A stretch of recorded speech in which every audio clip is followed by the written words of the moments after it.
Saya mau ke Pak Dodi. Tentunya Pak Dodi, Koperasi Desa Merah Putih dan juga MBG tidak bisa berjalan maksimal kalau tidak didukung infrastruktur, Pak.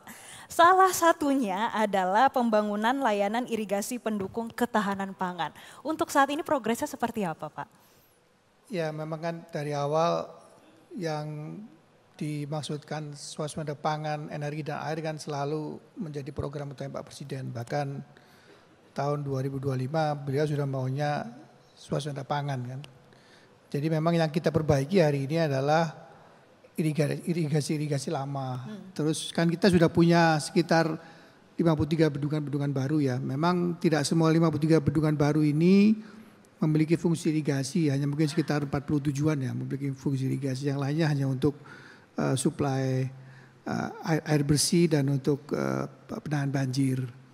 Nah, dari 47 ini sesuai dengan Pak Presiden sendiri. Pak Presiden itu punya data sangat komprehensif, Mbak. Dan visi beliau kan memang selalu untuk bagaimana agar rekan-rekan kita yang masih dalam proses di level prasejahtera itu bisa sejahtera secepat-cepatnya. Nah, prasejahtera ini kan sebagian besar petani, nelayan dan seterusnya. Itu yang beliau fokuskan.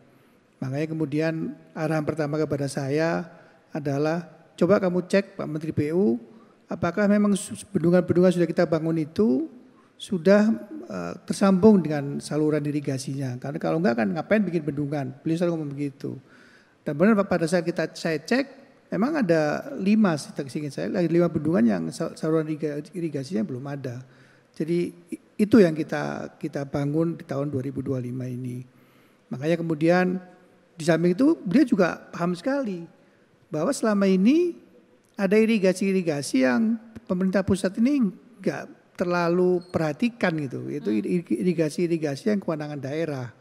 Nah kemudian beliau mengeluarkanlah instruksi Presiden nomor 2 khusus irigasi kewenangan daerah. Jadi sekarang kita di pemerintahan pusat sudah bisa membantu teman-teman di daerah untuk merehab atau memperbaiki kualitas irigasinya. Fungsinya cuma satu Mbak, fungsinya adalah bagaimana air-air yang ada, apakah itu di bendungan, di sungai dan seterusnya itu bisa sampai ke sawah-sawah yang terjauh.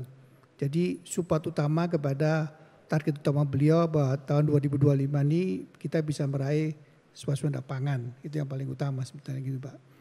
Tahun 2026 nanti kita juga akan melanjutkan beberapa bendungan baru, sekitar 15. Karena pemahaman kami kalau sudah ngomong air irigasi yang premium, itu hanya bisa dari bendungan. Karena bendungan itu kan fungsi utamanya nampung air kan.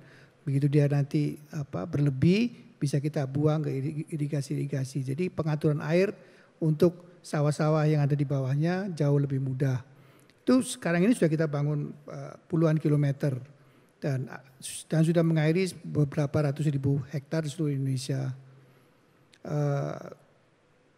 Kalau kita bicara swasembada pangan, tidak mungkin bicara hanya masalah irigasi nato, nggak akan selesai. Karena apa?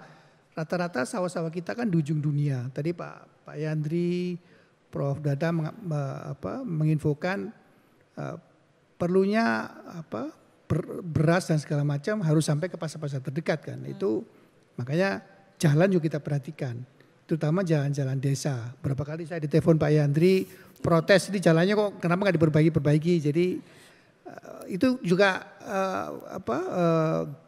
visi besarnya Pak Presiden memperbaiki itu semua. Makanya beliau ngeluarin impres jalan daerah. Kita sudah mulai perbaiki Mbak. Memang dengan anggaran masih sangat terbatas, memang tidak seluruh jalan, jembatan maupun jembatan gantung yang diperlukan oleh daerah bisa kita kerjakan hari ini. Memang secara bertahap.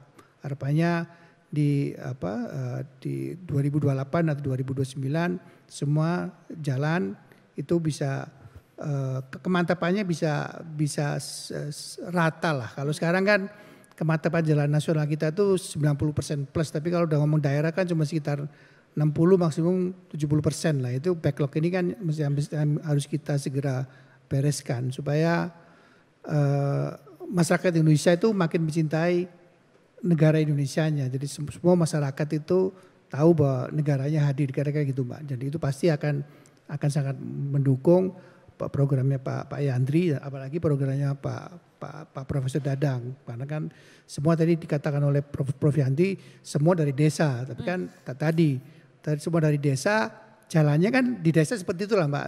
Masalahnya kadang-kadang jalan itu ada dan tiada gitu. Maksudnya kalau hujan ya udah hilang gitu kan.